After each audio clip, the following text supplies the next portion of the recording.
The topic today is going to be conversation masters. Anybody know golf at all, or watch any golf, or have seen this logo? Yeah. I spent a long time, about 2.5 minutes before the meeting, putting conversation over that image and putting ProAgent on there, and I was, hopefully you like it. So the that's where it's at. It's Augusta, Georgia. And honestly, it looks like it's a little bit off from Augusta, Georgia, but it's fine. But the idea here is I really am listening, and I'm trying to get the best pulse. And the good thing about having an operation like this, we can get a decent pulse of how people are having conversations, where those conversations are going. Is there people in the office that are, making some contacts? They're putting themselves out there to have real estate conversations, and maybe they're not getting as much as they would like from it. And if you're very, very, very new, if you even have good conversations, that's an amazing bonus. The good thing is we have people in here that are pretty damn new and they're already setting appointments. I walked in and Ethan set an appointment and he just got here 5 minutes ago, right? And so that's a very positive thing. But no matter what, if you are brand new to being in real estate and having to actually generate sales because you're a salesperson running a sales business within our operation, we have to get in a position where we just master the conversation. And what I want to do is kind of break down why all your conversations may not go as you would intend or like them to go. And then how can we kind of make it to where if Joe Smith hits 100 contacts a week, it's actually the conversations could have so much quality, right? And there's so much intention behind the conversations that every call, there's multiple opportunities. So 100 contacts is really like 300 to 400 contacts versus many agents or many people in sales, their 100 contacts are really like 10 contacts. Just so I can kind of even create more transparency. Alex, when you hear me say that, because we kind of understand the same thing where if I have Alex talking to 100 people and somebody else that may be not as seasoned as Alex talks to 100 people, there's a way better chance that even if Alex screws up a little bit, maybe he had 50, 60, 70 good really good conversations out of 100, but maybe somebody else that had 100 conversations like he did only had like 10 good conversations. What do you think the biggest difference is? I'm having longer conversations, I'm asking more questions, I'm bonding with them better, and I'm finding opportunities to close for the appointment. Even if they turn down my first closing for the appointment, I'll keep going, but I'll ask them a question, I'll answer a question, I'll close again. Yeah. And throughout that process, I think I'm making myself stand out because I'm offering them not just valuable information, but solutions. And if it's not going anywhere, then I get off the phone and move on. But if it is, then I keep digging and digging. What do you think? If somebody's a brand new agent and they're trying to hit some contacts, but it's not going the greatest, what do you think is the reason why it's not going as good as it may go for somebody like you or somebody else in the office for a while? Besides their tonality, and besides them having a knowledge of the product that they're providing, which when you're brand new, sometimes you don't have that knowledge as much. I think it's also that people are just giving up too easily, and they're not asking more questions, and they're not really thinking like, what is this? How can I solve this person's problem? And they're more going through the motions and being okay if something doesn't transpire. That's perfect. So what I even kind of get out of what he said, what I'm trying to get to him to kind of say is that the person that's maximizing their conversations and getting more out of the phone call, they're playing a lot more offense when they lead generate. While the other person who's not getting as much, they're playing more defense. And lead generation is all about the offense. Sometimes you got to handle some objections, right? But even the way you handle objections is almost done in a offensive manner, because the way you handle objections actually moves the needle forward versus you kind of being in this position where you're standing, you're like hoping things go a certain way, right? And so today we're going to dive into Conversation Masters, focusing on lead generation dynamics, whether you're new or you're experienced, right? Because even somebody like an Alex or anybody who's been here for a while and understands how to communicate, I really think that if we master like what I'm going to talk about right now, that it's going to have a huge impact on you, just like it's going to have on somebody that's brand spanking new or hasn't even made a sales call yet. I really want us to reap the benefits and maximize the conversation, right? So this is for whether, you're doing this thing over the phone or you're doing this face to face, right? And the rest of the month, I'm probably gonna be focusing a lot more on things that are a little bit outside of, prospecting via phone and via phone and conversations. Like some of the next couple weeks for the strategy sessions, it's going to be on things a little bit outside of those kind of lead generation activities. But we all know and understand and respect the fact that we have to be masters at having a conversation so that we can, set a lot of appointments and take a lot of listings and do a lot of business. And if I'm going to spend 3-4 hours a day doing active lead generation and trying to find some clients that need my help, then might as well do it in a way that is going to breed the most amount of results, right? So I wrote this on here, like, even if you're making just 100 weekly contacts, right? Some people in this room are doing 200 or more. Some people are at 100, some people less than 100. Some people are getting some good results at around 50, and I'm trying to get them to 100, and we'll see. Maybe he'll take 2-4 more listings, right, Rafa? And so because he took the 2 listens, and then we're talking about how many contacts he made. He's like, well, the goal is like 100, but I did 50 or something, right? I'm like, if we can just get you to 100, and you took 2 off of the 50, let's see what we can do off 100, right? But even if you're just making 100, I want to make it to where you feel like those 100 are so valuable versus who in here feels like they can talk to 100 people and they kind of feel like they didn't really get too much from it sometimes. Does that happen, right? Then you get in this position where you feel like those conversations maybe didn't make you better, or you weren't any better for those conversations, and it kind of can get you in a little bit of a slump, right? We have to remove the emotion out of having great conversations and lead generating, right? If you're just too tied into the emotion of somebody else's opinion of you, you definitely need to respect their opinion in a way where you come across so eloquently, so authoritative, where they just respect you, but not so much that you're hoping that they accept you, so you're kind of playing this weird defense game, because I think that's what happens for a lot of people. And it's because, in your mindset right now, you still think, who in here thinks it's kind of awkward to just call somebody about their house? Raise your hand if you really feel that way. Then guess what? It's fucking awkward. You know what I mean? If you say it's awkward, then is it awkward? Do you feel like you're breeding that out in the conversation? You think you're creating that a little bit? Have you felt that you've created that on a conversation before? Oh, it's kind of awkward, right? But in reality, if your perspective changes and you adopt the mindset that hey, I'm the best doctor to operate on this person, then you don't really have to second guess anything. If you're the best doctor and they bring somebody in on a gurney and they need your help right now, do you really have the time to play defense, or do you need to play some offense, right? And so I really want you to just capitalize on this conversation. And so, there are too many questions, because I want you to start looking. I actually think this conversation really goes good for the people that may even be a little bit more analytical, or just even not the same personality style, but even just competitive, where I have to knock out a certain amount of plays. And so I put on here, there's too many questions to solve to really give any energy to actions or a mindset that aren't going to get us anywhere fast, right? And so often we let the emotions cloud the real estate conversation that we're trying to have with somebody. We wait for the negative. We hope for acceptance. We fixate a little bit on potential problems. Who makes a call and you kind of expect to start getting objections right out the gate? Raise your hand if that happens for you, right? And then what do you get right out the gate? Objections, yeah. If you actually maybe even gave that person a feeling, for example, if I was to knock on a door, have a conversation with somebody, and they were to respond negatively, whether I'm a good or bad salesperson, and they're just reacting the way they tend to react, and maybe they wouldn't react like that in person, but sometimes they react a little bit more, a certain way over the phone, right? Because the guys in here that will hit some doors, people don't really respond too negatively, as long as you got your pants on, right? It should be fine. And so what ends up happening is we get in this position where, since we're so tied to their response to the things, we can't really play the offense that we need to, right? And so if we kind of look at it in the sense of, hey, there's a certain amount of things or tasks that need to be executed on the conversation, I want your energy more towards the fact that I have to get all these problems solved before I get off this conversation with somebody. So I don't really need to be sitting around waiting for them to accept me and me being kind of at their at the whim of their emotions, right? But if I have somebody that's negative, I kind of lost my track of thought.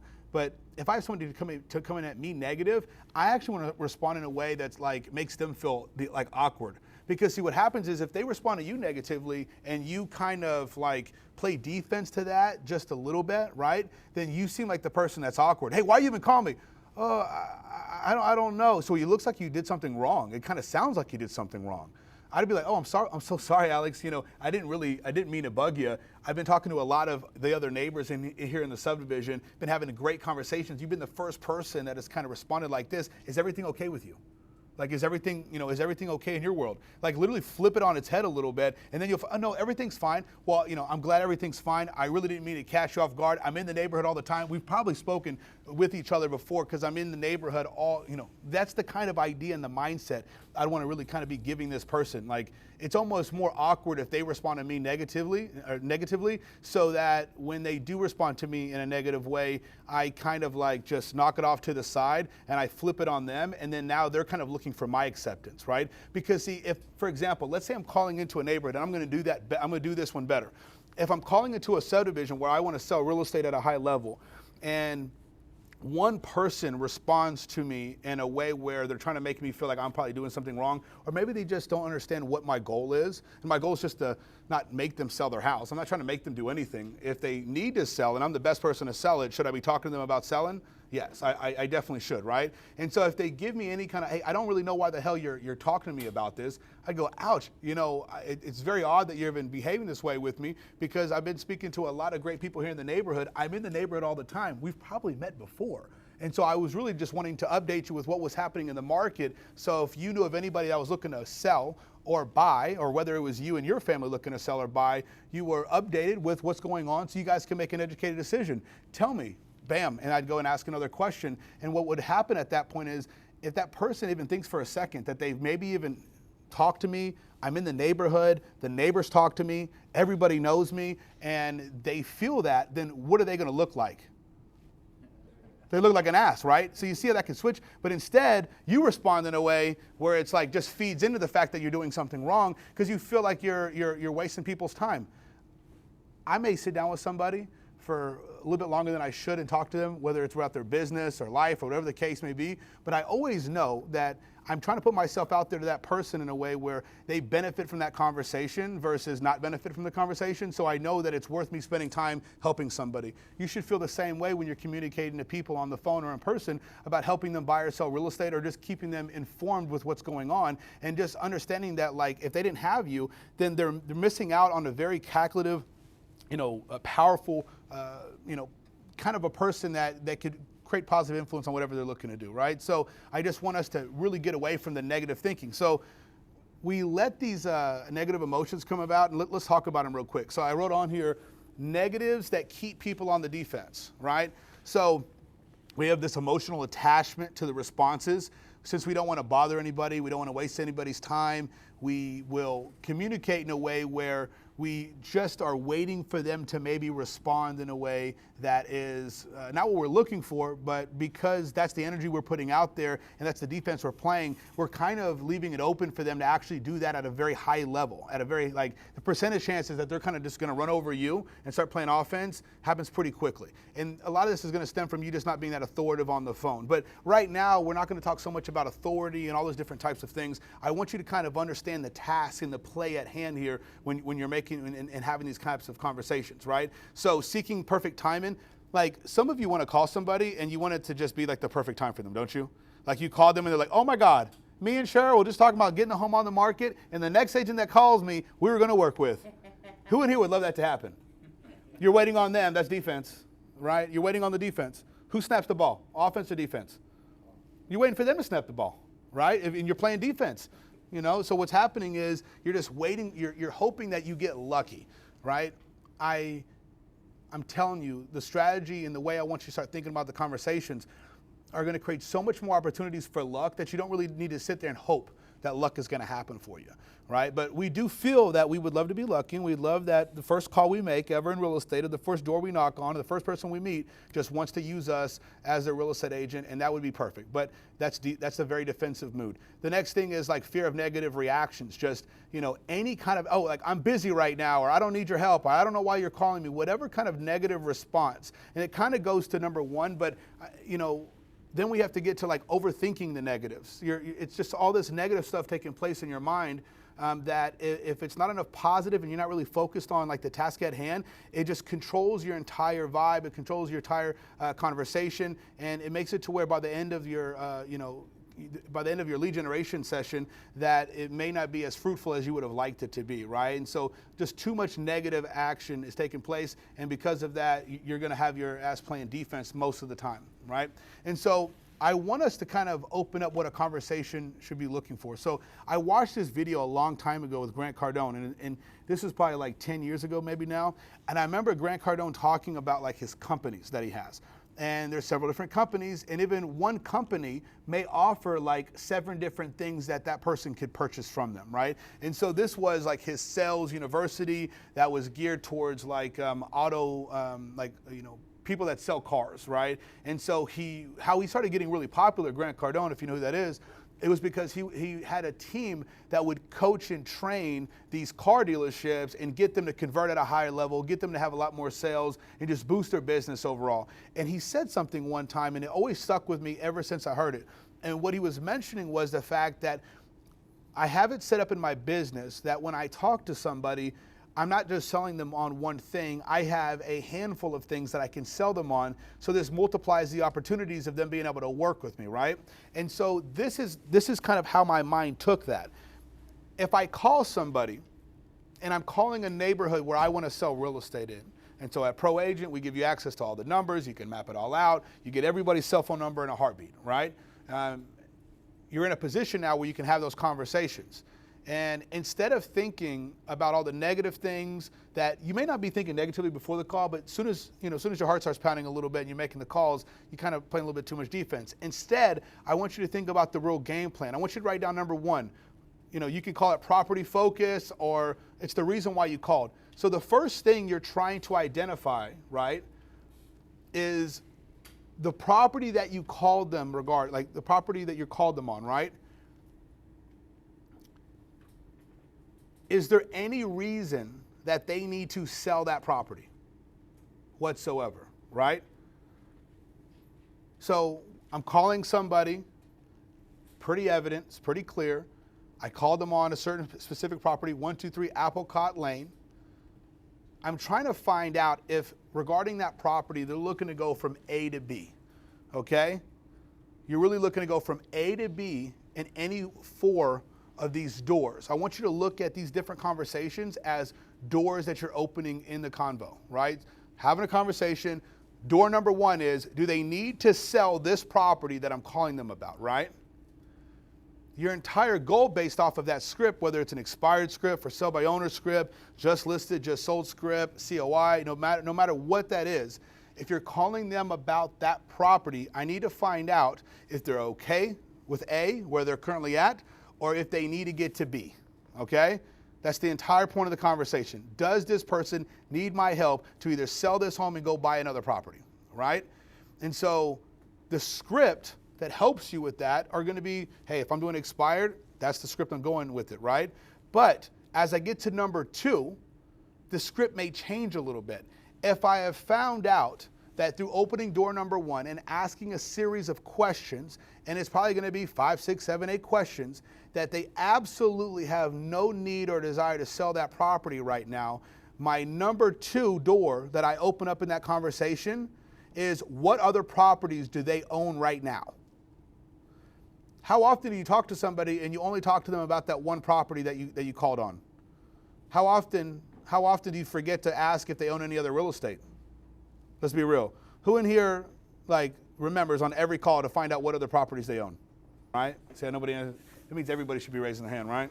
Because what's taking place is that we're not even thinking about that part of it. We're so caught up in the emotional minutia of a conversation, hoping that they accept us, that we can't even go through doors 1 to get through door 2 and door 3 and door 4, because there's 4 opportunities at minimum on every single call, and we're only usually kind of half-assing door number 1. We're already going through it with this weird setup that we're not getting the responses that we want, and we're playing too much defense, and we need to just play offense from the start, right? So I'm focusing on that first property. Does this person need to sell this home? Okay, and are they looking to buy? Or, hey, have they already moved and they need to sell this home, right? It's the same thing. Door number 1 is the same. Door number 2 is, does this person own any other real estate? And then what are they doing with that real estate and with that property, the other properties that they have? does somebody need to go from A to B on that one? Hey, you know what? We own that property. It's renting out, but we want to sell it. Okay, so they're looking to get to B. They want to reap the benefits of them owning that property, and they want to sell it, and they want to take all their equity out. So I need to understand that after number one, and I'm 100% comfortable and confident, right, that they have no real estate needs for the property that I called on, I have to identify if there's any other real estate that they own.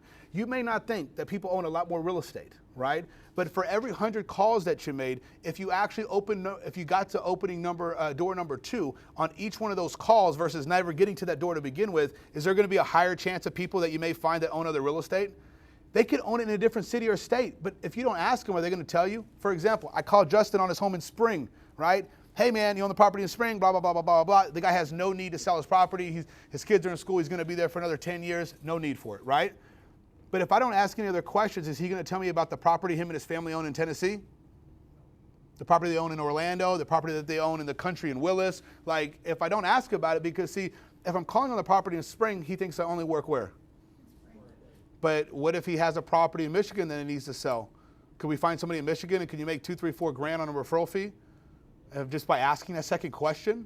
Aren't we kind of fools by not asking that question? Like if we absolutely know we've kind of covered all the bases on the first conversation with that first door being open, talking about that primary property that we initially called on, I got to get to where, hey, you know, what other properties do you own? You know, and I wouldn't ask, hey, do you own any of the properties? Fantastic. So it seems like, Justin, you guys are going to be here for the next 10 years. What other properties do you own in Houston or Texas or around the U.S. Right now? Well, then now he can answer that. And if he happens to have anything that he owns, and now we can ask some questions about, you know, what are you doing with everything happening in the market? Are you planning on selling it, keeping it, holding it? Anybody looking at these things for you so you can make the best financial decision for you and your family? No, not really. I need to have somebody look at that. Why? I don't currently serve Waco, but I have an awesome agent who works in Waco who can run all the numbers and all the data and see if it makes sense for you guys to sell this property. What's a good time? And then start linking things up, right? So that's number 2. That's the second door you get to open on every conversation, right? This should be more exciting. Instead of you focus on all the negative or on, you know, hoping that they respond to you well, focus on, hey, I need to keep this person on the phone so that I can go through all 4 of these doors. And the more of these doors that I can open per call, it multiplies the amount of opportunities immediately within my business. This is why some people can get away, and they don't probably even know how it's happening, right? Some people can get a big response from a little amount of contacts if their skill levels are in place and they're pretty damn good at having conversations. Those people tend to just identify more ways to help somebody out. Right? If there's no A to B and it's just like, hey, we're fine for this one, okay, then what else am I talking about? Bam. Now we go to the third one, right? I need to identify anybody that they know. How about this? Even before we finish number 2 then, exploring their existing opportunities, but there's kind of an extra door behind number 2. And what that would be the fact of, hey, let's say you are okay. Let's say you don't need to sell that primary residence, right? Are there people that you're calling that have money that have wanted to or have in the past invested in real estate, but don't maybe have the key player that can wrap it all up for them and actually grow something that's pretty decent? So imagine I call Sharon, right? She's like, I'm cool. I'm right here 5 minutes away from the office. I don't need to move, right? Well, hey, that makes total sense. Well, Sharon, what other properties do you own in Houston or Texas or anywhere in the United States? Oh, I don't really own any right now. I had some before, but I sold them. Okay, that makes a lot of sense. So you had some. Did you reap the benefits on those investments? Maybe it's positive. Maybe it's negative. Oh, I lost my ass in 2008, right? Or maybe, hey, you know what? We did great. We owned a property. We kept it. We bought it for 70 grand. It was the first home we ever bought. We sold it for 350 5 years ago. Yeah, we made a lot of money on it. Perfect, right?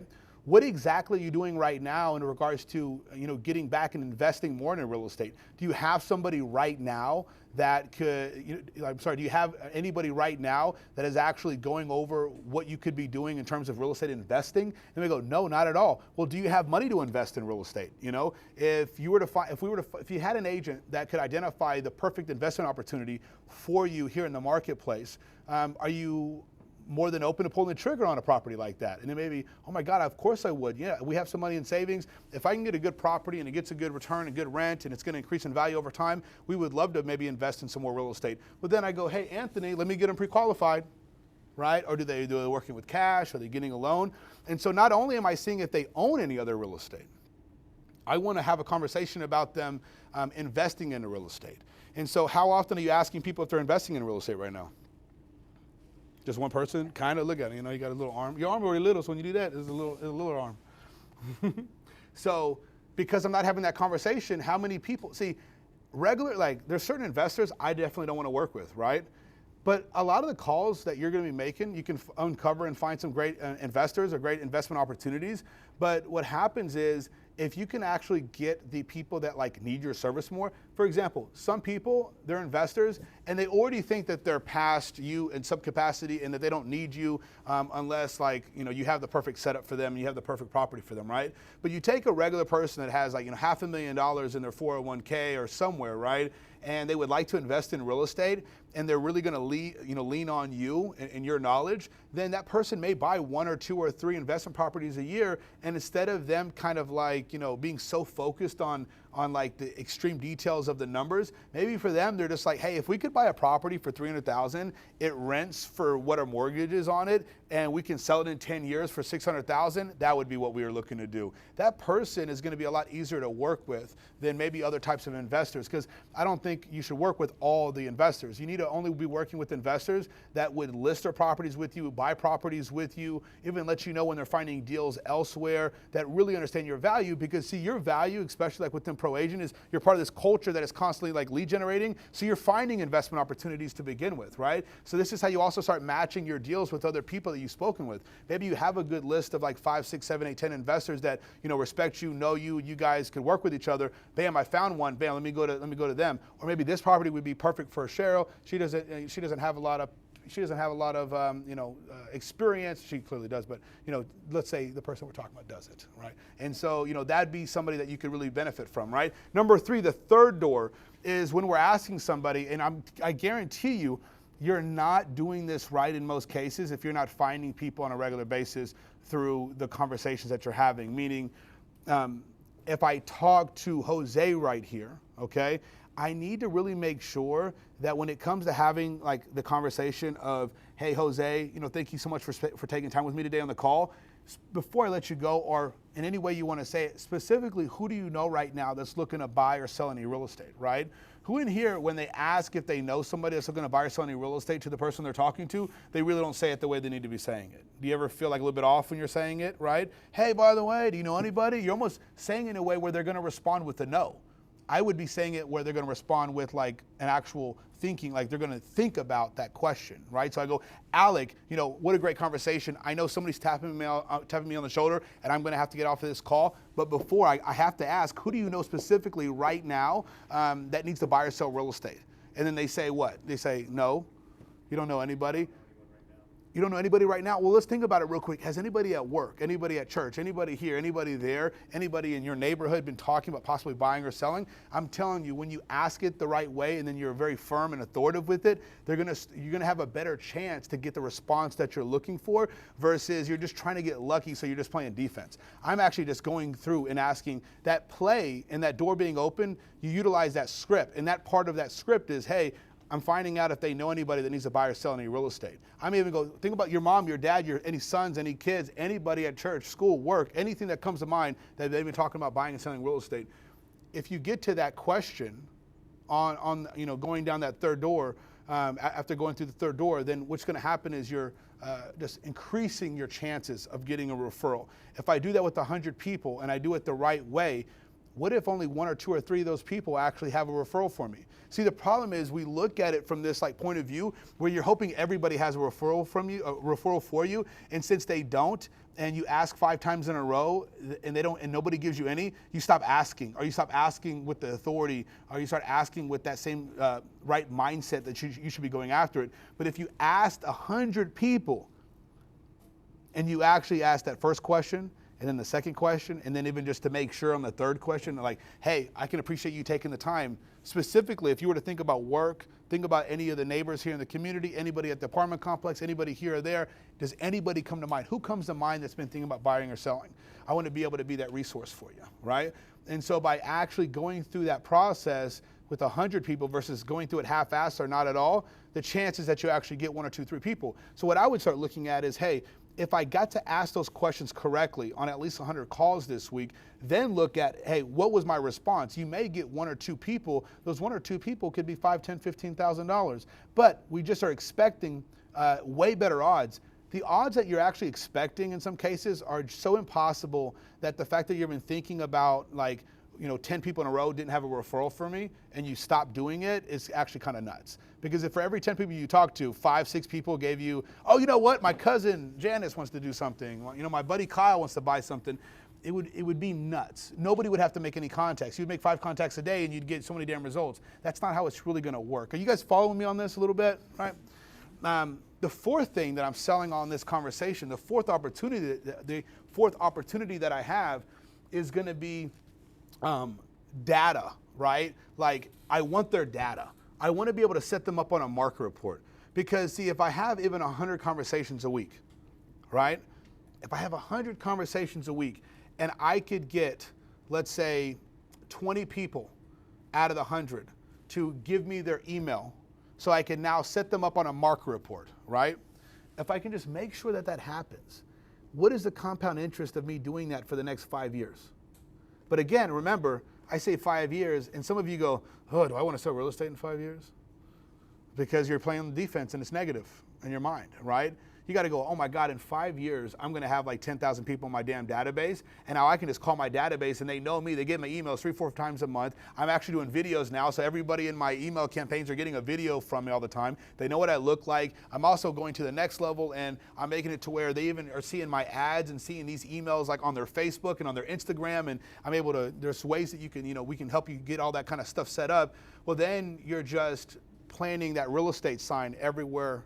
And so now who do they think about in terms of buying and selling? When it comes to buying and selling, they start thinking about you.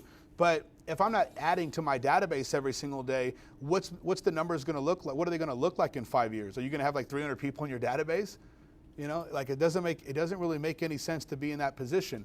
But we have this great benefit that if on every conversation, our entire energy and focus is more about opening these 4 doors, we're going to multiply the amount of opportunities and leads by 4, right? And so if you really want to get in a position where you don't have to be some guy making a ton of contacts every day, and you want everything to be way more quality, and you want to be able to be in a position where maybe 10, 15, 20 contacts is worth 100 of somebody else's contacts, then your entire focus needs to be around like the actual game plan and what plays need to be handled during each conversation, and the fact that I have to get through these 4 doors before the conversation is up. And in order for me to go through these and opening like these 4 doors on the conversation, it means that I have to be the one playing offense. Because if I'm playing too much defense, I'm gonna be done usually before I can get through to door 2, right? Door 1 is already hard itself. And if you're in a position where door number 1 is just kind of too hard for you right now and you're not finding a lot of leads through your contacts, your focus is all the way off. You're running your business off of fear and in hopes that you're lucky, so you're playing that defense, right? So in real estate, the journey is from A to B. Setting appointments isn't just scheduling, right? Because, hey, I got to set an appointment.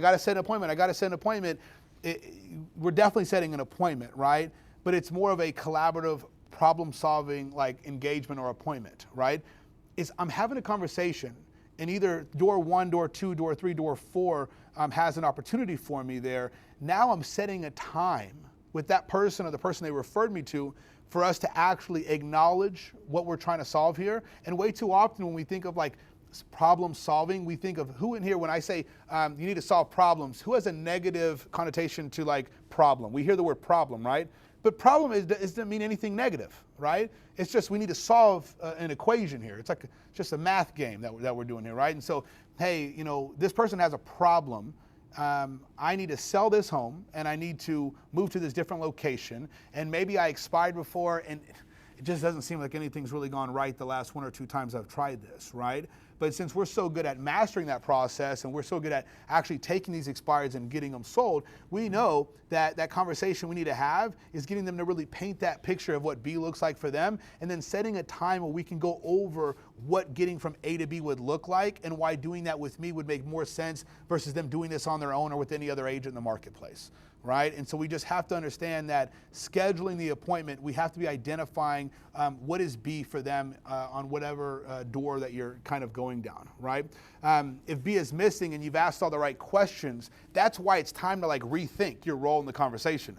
If you feel like, hey, I had a good conversation with somebody, they clearly have no reason to sell, or they're pretty good at least telling me they have no reason to sell. Now I just rethink, where am I at in the call then? Oh, it's time to go to number 2. What properties do they own? Right? Number 3, are part of 2.5, would they like to invest in some real estate? And then 3, hey, who the hell do they know that would like to buy, sell, or invest in real estate? And then 4, hey, you know what? You may not be aware, but I keep everybody in your neighborhood up to date with the real estate market so that each and every single month you're informed, you know exactly what's going on, so you and your husband, you and your wife, you and whoever the hell you are dealing with can make an educated decision on whether you guys should sell, buy, invest, anything like that. What's your email so I can make sure you're getting the same information that everybody else is getting, right? And that's kind of the route, right? So regarding you're calling, of course, regarding the property they asked about, but then now it goes to those 2, 3, 4 doors of opportunity. Who in here can actually feel like if they applied this ideology and this mindset to the conversation, they're probably going to be able to milk it, get a lot more out of it? Okay, and so I want you to think about this when you're role playing, for your lead generation, right? Get really good at trying to set that appointment for the property you called on. But if you're realizing that, hey, there's no opportunity and they really don't need to sell or whatever the case may be, I need to get really good at practicing the process of opening each one of these doors. And all my energy needs to be so much on these 4 doors to open up that I just can't really think about playing defense and being on the negative end of this. Does anybody have any questions regarding everything I've just been talking about? Raise your hand if you absolutely 100% understand what I'm saying. Okay. All right. Well, I get, you kind of get to see this too. The way they all look while you're talking is kind of funny. And so you can't tell if like they want to kill me, if they're even up. I can't tell if it makes sense, Because some of them are so amiable, they're like, and in their head, they're like, I got a fucking clue what he's talking about right now. I just don't want them to hang up on me on the phone. I just don't want to hang up, right? So we got to think about that. MJ, because you're off to the side, let me ask you a question real quick. When you're having conversations with people, do you think you naturally ask what other things they have going on? Yes, all the time. And that's been my secret. The secret, see, I got to let the secret out. Well, and I think what happens for MJ, maybe it happens organically through this. One of her favorite clients for sure, right? The guy owns a lot of real estate. And so as soon as she realizes, I'm talking to this one guy about this property, and then, hold on, he just talked about owning another property off of this street. This guy owns some real estate. And then now since he's doing real estate stuff with me and other agents, and I'm trying to be that primary person, I'm over here thinking like, well, what's the next thing he's looking to buy or sell? Because I need to be on top of it so I can be the person who gets the paperwork filled out. Because if there's another agent there at the right time, they get the paperwork filled out, meaning they get paid, right? But now when she talks to other people, now she's like, well, this person may own multiple properties, may have multiple things that they're doing, residential or commercial. And if I don't ask, in a lot of cases, they won't tell you. And I connect like my clients with other clients, and that works out. For sure. Well, then they see like what the value is of working with you versus somebody else, right? Somebody else trying to get lucky. You're like, I've already been working on this way before I talk to you. Let me set this thing up, right? And so I'm telling you, I need to be in a position, this is your mindset, I need to be in a position where if my goal is to talk to 20 people today, 30 people, 40, 50, whatever the case is, I would play a game with yourself. Get freaking competitive. I would have just, even if it's just a sheet, right? I would have a sheet where I tally a conversation, and next to that conversation, I write down how many doors. Like, if I only try to open up 1 door, it's 1 door, 2 doors, 3 doors, 4 doors. How many conversations am I going to have this week that I actually got to door 4 and I felt really good about it? It's okay if those numbers look like shit, right? It's not improving on them that's not okay. What I mean by that is, let's say I talked to 100 people this week, right? And there was, let's just say out the bat, 20, 30 people, I didn't even get anywhere really, right? I got 70 people left, and out of these 70, I got 10 people that I got to open up all 4 doors of the conversation, which is still a high number for some new people, right? But then I have another 20, 30 that I got to door 2, another that I got to door 3. And so it all probably breaks down like a pyramid. It's probably like, hey, very small group of people, that I get to this one, and then, from 1 to 4, just the numbers go down a little bit, right? But then how does that improve next week? Oh, next week I doubled it. So that means twice as many people, I opened up 4 doors in the conversation. I would get competitive with yourself and do a great job at increasing your percentages and focus and energize or use your energy more on that in order to set a lot of appointments versus getting all stuck on being on the defense and being negative or just hoping that they're going to be like, hey, I got a listing for you, and you're just super lucky and happy to be there at the right time, right? This is going to take you and get you in a position where, even in the rest of the month, you may do more production than you did in the last, 60 days, 30 to 60 days, because you just got more out of your time. We got to get more out of our time. We should especially get more out of our time when it comes to lead generating, because it's the most important part of the entire process, right? No matter if people want to prospect on a phone or in person or not, whether you're doing this shit on social media, whether you're doing it versus email with email marketing, whether you're doing it through mail, all you're trying to do is do something that creates a response in which you get to have a conversation. Nobody is buying or selling real estate without a conversation being had. This is why we like prospecting on the phone or in person so much and actually having conversations with people, because now it's I'm playing offense, right? I can dictate how many people I talk to, how many conversations I have, and so I can pretty much get an idea of how many deals and leads I'm gonna uncover versus just waiting for somebody else to reach to me. But either way, it just comes down to you being able to create the opportunity to have a conversation, and this mindset opens the door, for sure. So it's 12:50. I really don't want to go any longer than that. I really just want us to be better at mastering the conversation. If you want to list a lot of properties, sell a lot of real estate, you're going to have to get really good at mastering the conversations, milking these conversations out, right? Like, get the most out of each one. Focus on this week. Focus on really kind of gauging and grading yourself on how far you're taking these opportunities on every call, and then let us know what problems or what positive things are happening in response to that. And let's just take massive action this week and go get some deals, okay? Thank you, guys.